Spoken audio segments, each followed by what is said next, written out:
something. I had a meeting with friends in Davao. I was late dahil I was not feeling well. Sabi niya, di ba last night ganyan yung mga teleseries? Pero sige na lang, tali ko naman ang init namin. Bahagi na ng buhay ng ating mga kababayan. Sa buong Pilipinas, ang ating primetime bida, ang ating mga teleseries. Everybody's talking about Be Careful with My Heart. Alam mo yun?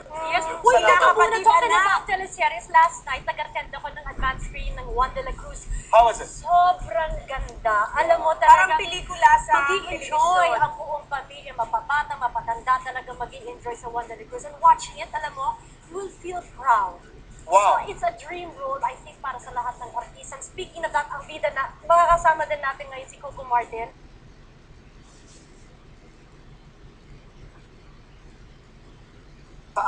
You know, Coco is not very comfortable with interviews. Pero ito, Lola naman yung pagkagano. Sa Twitter, The Voice ABS-CBN, i-follow niyo po yan ng official account ng The Voice of Mr. Latifi. ang sa amin lang mga kaibigan, we will do the best we can. Dahil ang aming trabaho ngayong hapon ay pagbabahagi ng pinakamainit na mga balita tungkol sa mga artista at inyong mga pinakamamahal na idolo. Gagawin namin ang lahat para itanong ang inyong mga tanong, ikwento ang mga kwentong nais ninyong marinig. Umpisahan na natin ang panibagong pagsubok na haharapin po ni Daniel Padilla at ni Catherine Bernardo at ang mainit nilang pag-amin tungkol sa kanilang plano ngayong araw ng mga puso. Abay, alamin natin, Pilipinas, buong mundo. Panoorin po natin.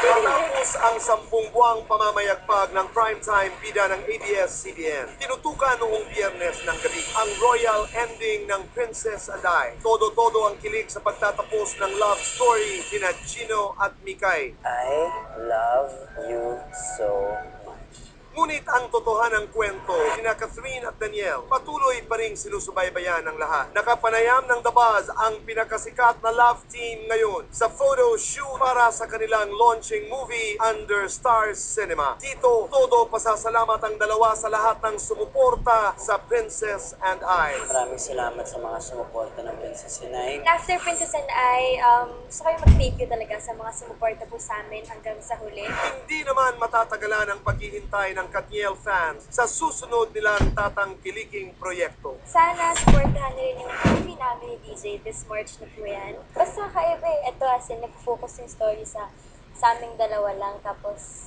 super sweet talaga. As in, love team, ganyan. Umiikot yung story sa mag-best friend. Na-in-love ako sa kanya. Pero ako, as friend lang. Masaya, syempre masaya na nakakaba din, pero excited kami.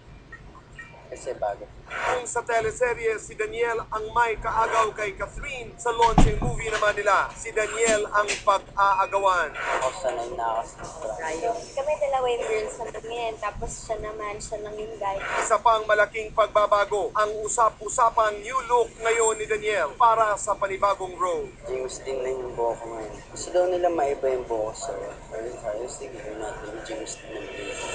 Ang hindi naman nagbago, ang sweetness sa pagitan ng dalawa ayon sa mga tweets na natatanggap ng At The Buzz Official. Madalas daw ay captured sa mga larawan na magkahawa kamay sina Daniel at Catherine. Patunay umano sa totoong namamagitan sa dalawa at palalamang welta nila eksklusibo. Picture. Anong Pati picture? nga ako. Wala. Di nga pwede. Yun na yun. Hindi pwede pa. So, hindi pa pwede maging kami. Basta, abangan na lang natin. Basta ngayon, hindi pa. Yun sa holding hands? Ano yun? Anong picture mo ngayon? Meron ako nakita.